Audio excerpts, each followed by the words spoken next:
Assalamualaikum warahmatullahi wabarakatuh. Perkenalkan, nama saya Iksan Neriman dengan NIM 230403069 dari program studi matematika rombel 1. Di sini saya akan membahas contoh soal pernyataan berkuantor dan teknik pembuktian dasar.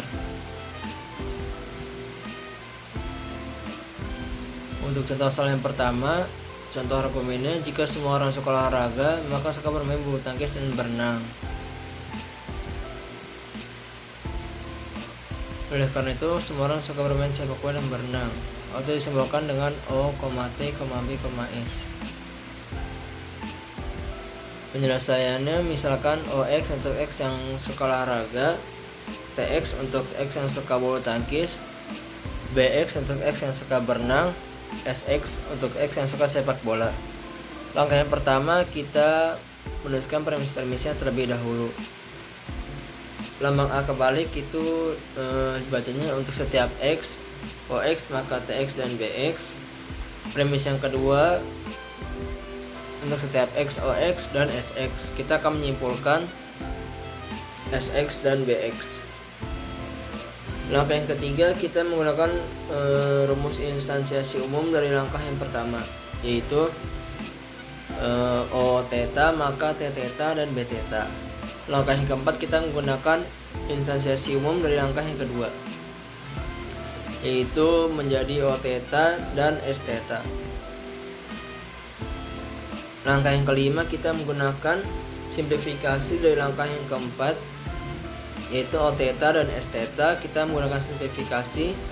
Rumus simplifikasi yaitu P dan Q, maka kesimpulannya jadi Q. Jadi kita simpulkan menjadi tersisa O theta. Langkah yang keenam, kita menggunakan modus ponens dari langkah ketiga dan langkah kelima. Modus ponens itu dari P maka Q, P maka hasilnya Q. Langkah ketiga dan langkah kelima yaitu P maka Q, P maka hasilnya jadi Q, T theta dan B theta. Langkah yang ketujuh, kita menggunakan komutatif dari langkah yang keenam, ditukar menjadi B theta dan T theta. Langkah yang ke-8, kita menggunakan simplifikasi dari langkah yang ke-7, tersisa B, T nya hilang, tersisa B theta. Langkah yang ke-9, kita menggunakan komutatif dari langkah yang ke-4, ditukar jadi S theta dan O theta. Langkah yang ke-10, kita menggunakan simplifikasi dari langkah yang ke-9, S theta dan O theta, simplifikasi jadi tersisa S theta. Langkah yang ke-11, kita menggunakan konjungsi dari langkah ke-8 dan langkah ke-10. Konjungsi itu, rumus konjungsi itu ditambahkan dan menjadi S theta dan B theta. Langkah terakhir, kita menggunakan generalisasi umum dari langkah yang ke-11, ditambahkan untuk setiap X, Fx dan Bx, maka hasilnya sama, terbukti. Untuk contoh soal yang kedua, kita menggunakan teknik pembuktian dasar induksi matematika.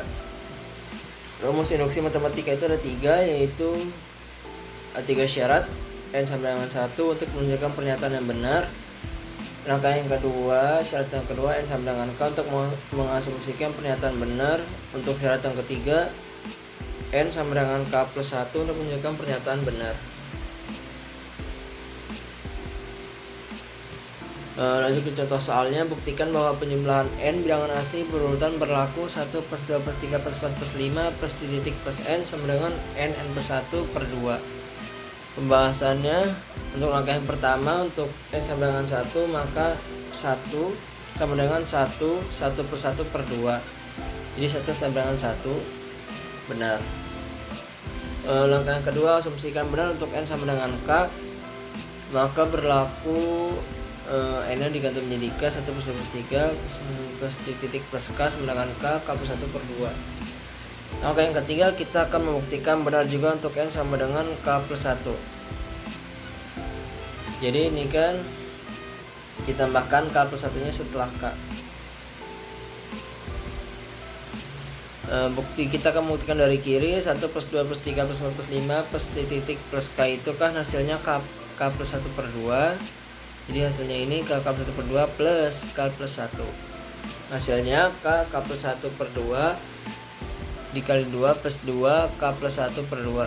Hasilnya K plus 1 K plus 2 per 2 sama dengan K plus 1 K plus 1 plus 1 per 2. Maka terbukti untuk contoh soal yang induksi matematika. Kita lanjut membuktikan dengan teknik pembuktian langsung.